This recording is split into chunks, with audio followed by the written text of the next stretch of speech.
Okay, welcome to everybody. This is our fourth episode of our archival series. This one is with a very good and old friend of mine, and I will say this about him, and it's true. He's never heard me say this, but he does his job better than anyone I know does their job. That's how talented this guy really is. His name is Keith Shapiro.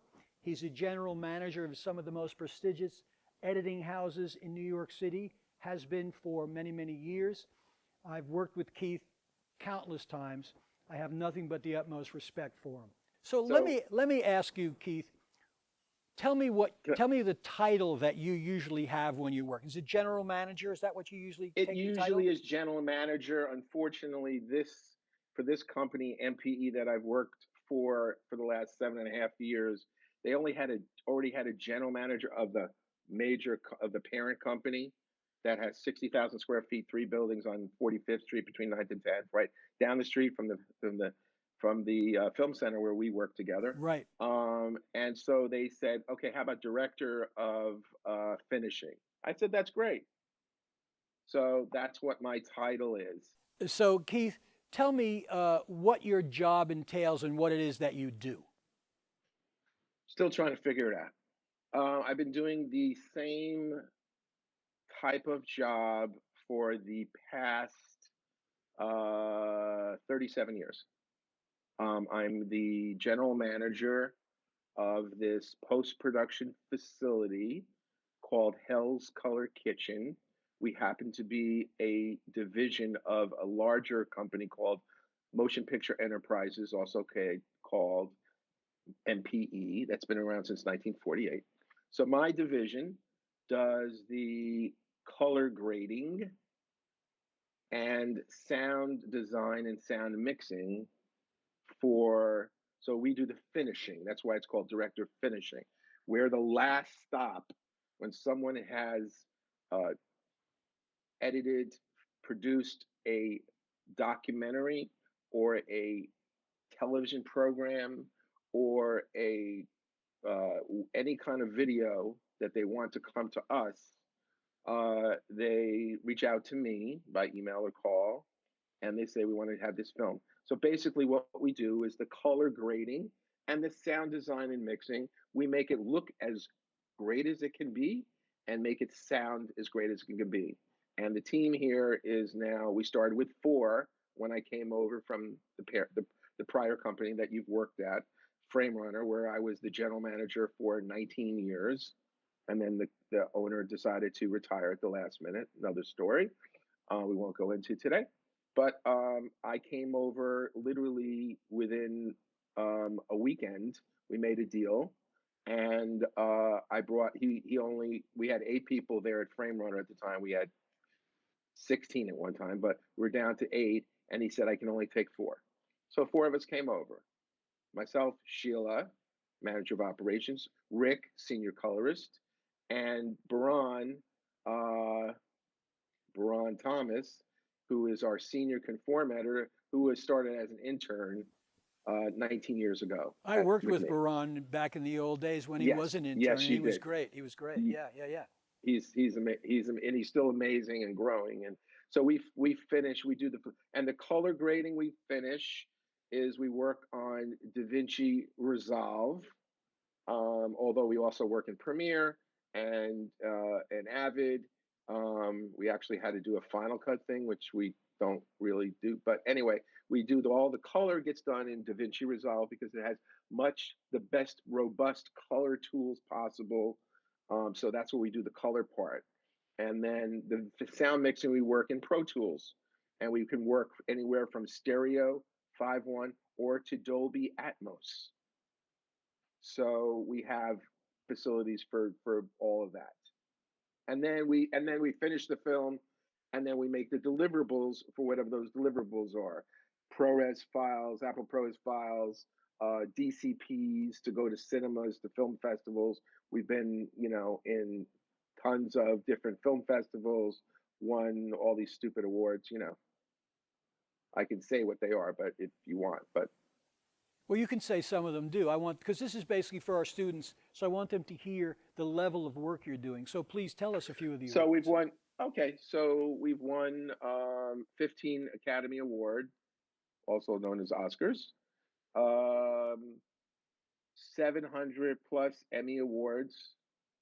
Um, Tribeca 15 Tribeca Film Festival premieres. We're premiering two films there in Tribeca coming up in June that we'll be working on in May. And did I say Sundance? Sundance, we've premiered at Sundance 20 times. And let's see what else. And then we do streaming.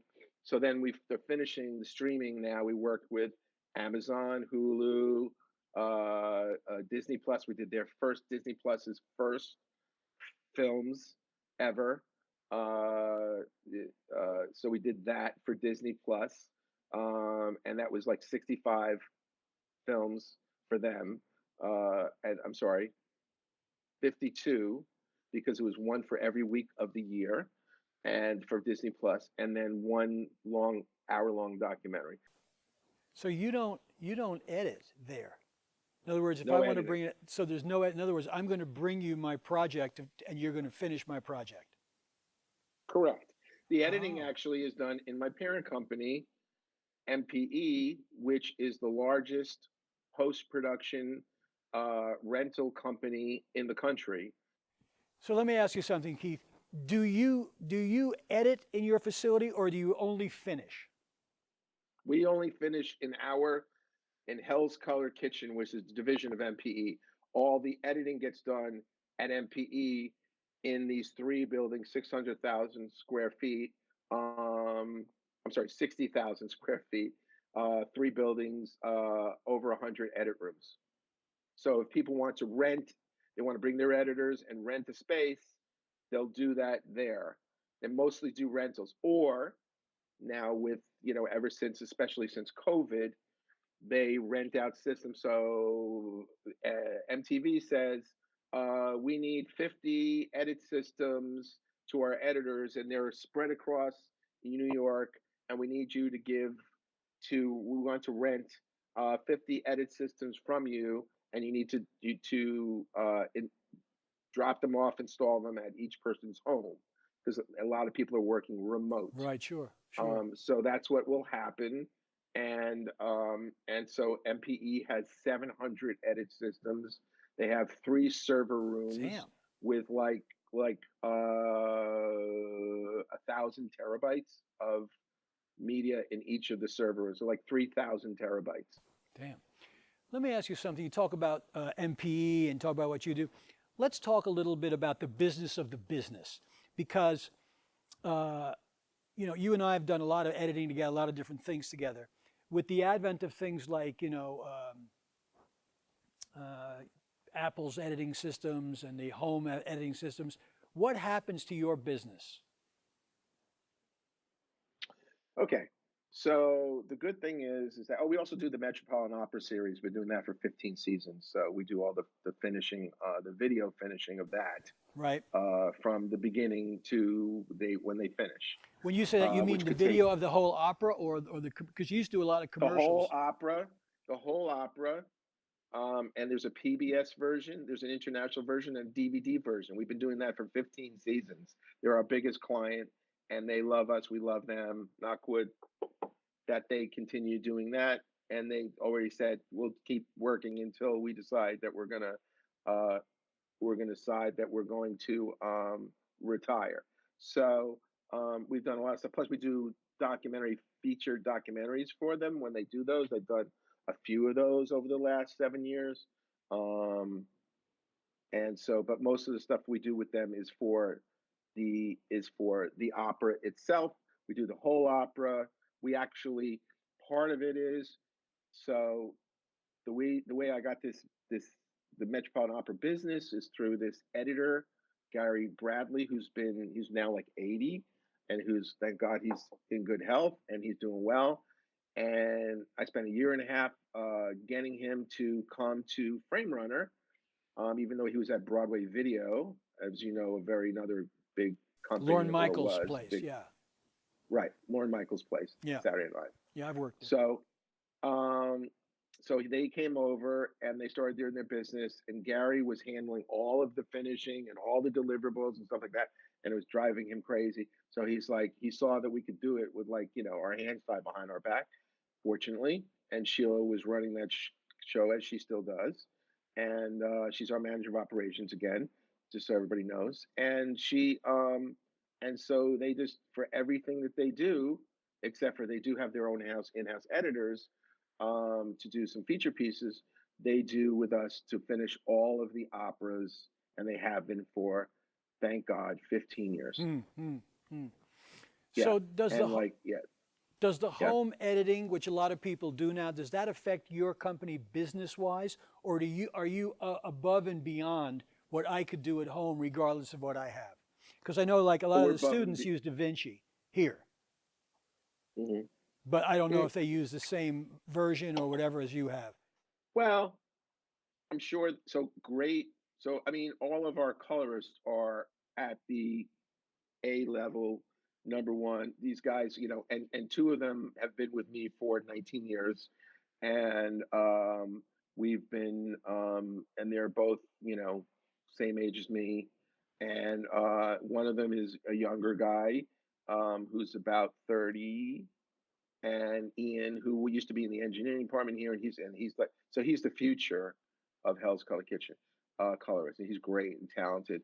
Um, so when you say that, can they do that? So like Don Wiley, so this other colorist that, so everybody knows, that used to be staff at the past company Frame Runner, which Peter worked with a lot, um, and is a great colorist, and online editor. We can get into that, but really colorist. He works from home up in Stamford, Connecticut. We're in New York City, and we can tie into him. We can send him the media either on a drive, or we can send it via a portal, on a system called Massive, which is really, very fast, and very, depending upon what, it's fast on our side, depends upon what they have on their side. So yes, um, but and it can send very large files. But when somebody says they have 20 terabytes, saying put it on a drive, give it to us, this is the conform part that we need to do first. Most of the time, clients would like to do the conform, but most of the time they have us Tell do it. me what the Anyway, conform is. Tell me what the conform the is. conform is basically, okay. So a client has done a documentary, and they've been working on it for the last 8 years, but they've actually been editing for the last year and a half, 2 years, and now they're ready to finish it and go to Sundance Film Festival. So they come to us at the last minute, of course, although we've been talking with them for a while about it, and it always gets pushed back, and so we have a certain amount of time to do it. Anyway, to get to Sundance. Um, so you want to know what the finishing part? Yeah, what I'm you sorry. say to conform it? What do you mean by conform Oh, it? to conform. I'm sorry. Conform. Yes. Conform is basically taking all of the media. So that could be, anywhere from, a terabyte of media to, we've gotten as much as 45 terabytes from a client. But they need to put that on drive or drives. And then we take all that with the project, and it could be from Premiere or Avid. Usually, not many people do a DaVinci Resolve conform, or edit in DaVinci Resolve. They do more Avid and Premiere Pro, Avid Media Composer and Premiere Pro to do the edit. Um, Final Cut is really an old tool. We just unfortunately, there was one documentary we just did, and it was like maybe the second or third time in 7.5 years that we've ever worked with Final Cut, but we don't have Final Cut here, so we told them to send us the XML. So basically, what they do is they send us the project, so a Premiere or Avid project, with the media, and they put it on a drive and they send it to us, and then we take it and we copy it to our server. So there's not only one copy of it. So their drive is intact.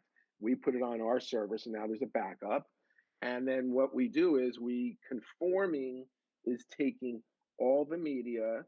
So there's, when you're doing documentaries, obviously there's archival footage, and that could be anywhere from 30% to we're doing a documentary next week. We start about Bill Cosby.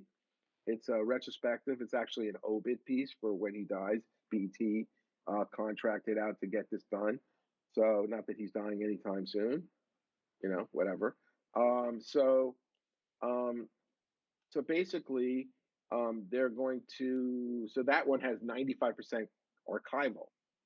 So which is very unusual, and only 5% new interview footage. So anyway, um, that's going to be a broadcast on BET and Paramount Plus, blah blah blah. When the time he dies, so they're going to have it ready for whenever he dies, whenever that happens. Anyway, so we're going to take the media and we're going to take it and we're going to make sure that all is now in the same resolution and frame rate, so we can then the colors can then color with it and not have to worry about, oh, this is 4:3 old archival footage that has to be blown up, or it has to have pillar bars or whatever the network asks for. So we're going to make it. That's what conform is. Conforming is to take it and bring it all into the same frame rate and resolution, so the colors can now work and do color on it. And now they're working all in 4K, or they're working all in HD, whatever they're working in. Okay. You and I spoke the other night, and you said you wanted to talk a little bit about students of mine or other students getting into the business and what they really needed in the business. So go into that, please. So first of all, I'm going to tell all of you that you need to, at least if you want to work in one of the major markets like New York or California, um, that you need to have very thick skin, because it's a very difficult business and there's a lot of competition. Everybody wants to be an editor, or everybody wants to be a director, and everybody thinks that they're an editor or thinks they're a director when they're in college. I went to college. I had 3 internships. Went to Plattsburgh State in New York, and not that I thought that I was gonna. I was fortunate, I just wanted a job, and I started the shipping room at Showtime before it was like really Showtime. A year after they went 24 hours. Anyway, 1981. Um, but the thing about the business is it's very competitive. It's very difficult to break into in an editor position or producer position or director position. You're going to need to do an internship of some sort, um, and and part of it, even still to this day, even the guys who've been doing this for 40 years will say, it's like half of it is skill. Once you learn all the skills that you need, but you still keep on trying to learn. And the other part is your personality and how much energy and passion's really the word, how much passion you have. And you need to be passionate about what you're doing, because if you're not, get out. Don't even think about starting in this truly in the business, because you have to have passion and you have to have thick skin, because it's going to be tough. It's not easy in one of these major markets. I don't know what's down there, and I know, but there's a lot. Full Frame is coming up, and the lady who started Film Frame, who just passed away recently, she was, a client of ours. We did stuff with her. So, but anyway, um, but not saying that North Carolina's not great, but it is. But at the same time, as New York is a much bigger market, many more facilities. Same thing with LA, right? Um, so Toronto, Chicago, Boston, But anyway, if that's what your intention is and you don't have thick skin, then this is not meant for you. What you need to do is you walk in every day, smile on your face, thankful that you have a job, and whatever they say that's reasonable, um, that's not like something that's a real negative. Um, you say thank you. Okay, no problem. Whatever you need. And when they say at 5 o'clock, oh, I need you to stay late tonight, you're like, okay, great. Not like, well, I have plans. Throw that out the door. If you have, and the other thing is your family and your friends who you're really close with, who you go out and you hang with, they need to understand this, and you need to talk to them about like that, like, hey, by the way, I'm coming to New York and I'm getting a job and I'm going to be an intern for this post-production facility. So you may not, so we're not going to be able to, well, that's also, you're leaving from where your friends are probably there, North Carolina, whatever. So, but people have to understand, it's like, they don't hear from you as much or they don't see you as much. It's because you have so much passion and you're so excited and you want to learn, you want to grow in this business.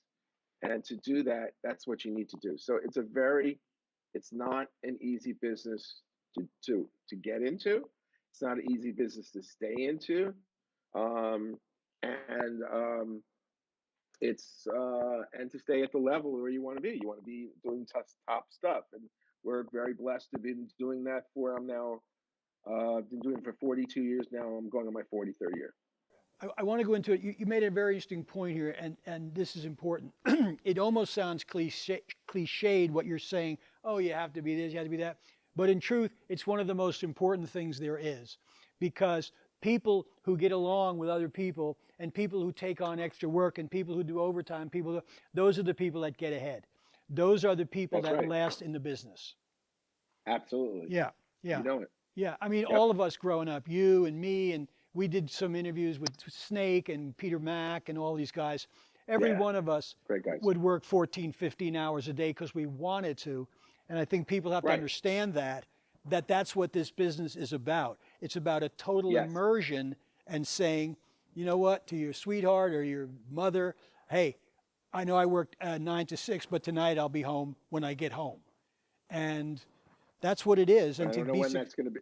right, Right. right. And to be I don't know when successful in that's this going to be. business, it comes first. It sounds funny, but it does. You Yeah, know? unfortunately, yeah. But in the long run, so now I'm in the home, kind of home-ish stretch-ish. Don't know, actually, we'll see. Um, you know, I've like, what am I going to do when I decide to semi-retire in 2 years from now? And that's going to be interesting. I'll probably continue to do this in the sales part, but not have the stress of the everyday of managing this division, because it's a lot of stress, and I get mostly stress from for the owner of the company. Oh God bless yeah, him. you know, But and I teased you before we went on the air together that you're one of the only people I know. I've had lunch with you, I don't know, 8,000, 9,000 times. I've never seen you eat lunch sitting down. Never.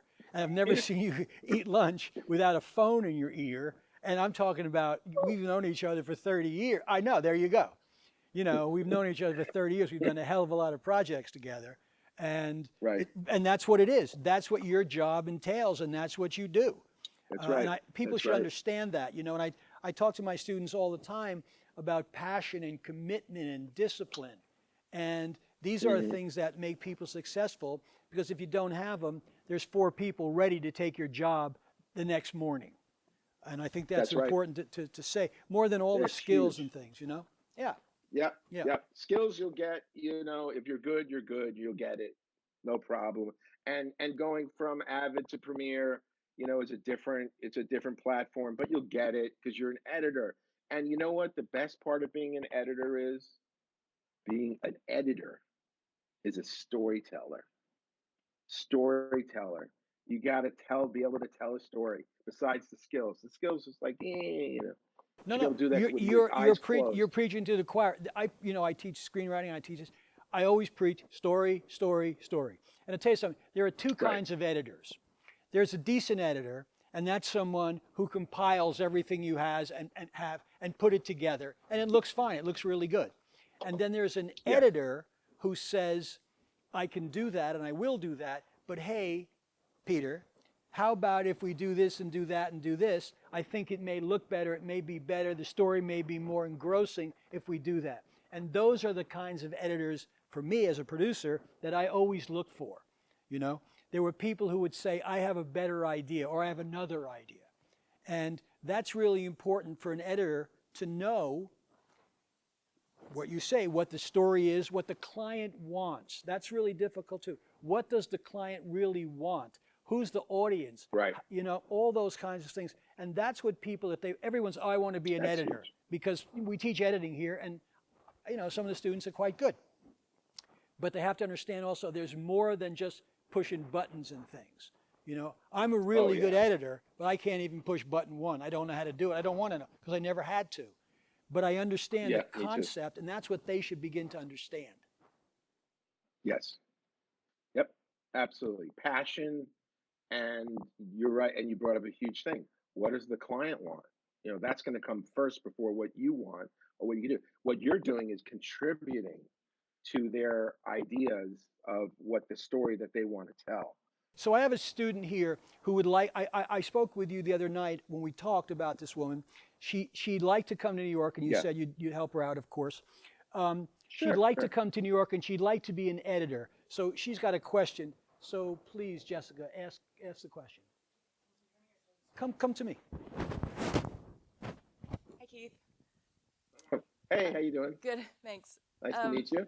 My question is about when you're talking about working closely with the client and what they want. Who is it exactly that you're working closest with? Is it the director or the producer or the cinematographer or maybe the editors before you in the other stages? The editor, the producer, the director, not the cinematographer. Although the cinematographer likes to have a say sometimes. They go, oh, I want to be on that color session. I'm the one who shot it, you know. But they tell us beforehand what kind of cameras they shot and what frame rates they shot and all that stuff. But to become an editor right away, to come into New York, I'm, you know, I wish that I could say, you know, oh, there's a job for you, blah, blah, blah. You're really going to probably need to be some kind of either an intern or, you know, at the best would be an assistant editor at the best. And I really don't. So just so you know, it would be, hang on a second, I'm sorry. Client just texted me. So, yeah, so that's what it would be. It would really be an internship, and it might be, you know, so we don't have, unfortunately, I don't do internship. I had a great internship program at Frame Run, the last company we were at, because the owner let me do what I did because I doubled his business in two years. So he let me do what I do, and he got into a messy divorce, and he backed off the company. And I grew it, and I had this great internship program where I had 5 interns every 6 months, and it worked out well. In fact, Baran, who Peter talked about, who's our senior conform editor, is still with me 19 years. He was an intern. He was so great. The guy was running around the place. He had so much passion. We're like, oh my God. I was like, have to get him. Have to get him. You know, so I created a position for him to be an assistant editor. But it's very rare that you'd be able to get a job that quickly. So you'll have to, you probably have to come and do an internship someplace. And, you know, I can tell you other places, you know, facilities, you know, certainly like the thing is about we can't do an internship here is that, and specifically you want to be an editor, we don't do editing here. We do finishing. Well, you guys can talk about that, but I think the question basically was, who are you interfacing with? Sure. Yeah. And that's usually in my small realm, the producer. The producer's really going to go into the editing room and sit with the editor and tell the editor what it is that they want. And that's who you, as an editor, who you be interfacing with. The director occasionally, but more often, at least for me, it's been the producer. Yeah, for us, it's been more the director, More the actually, director. and the producer, and the producer. Okay. Thank you, Keith.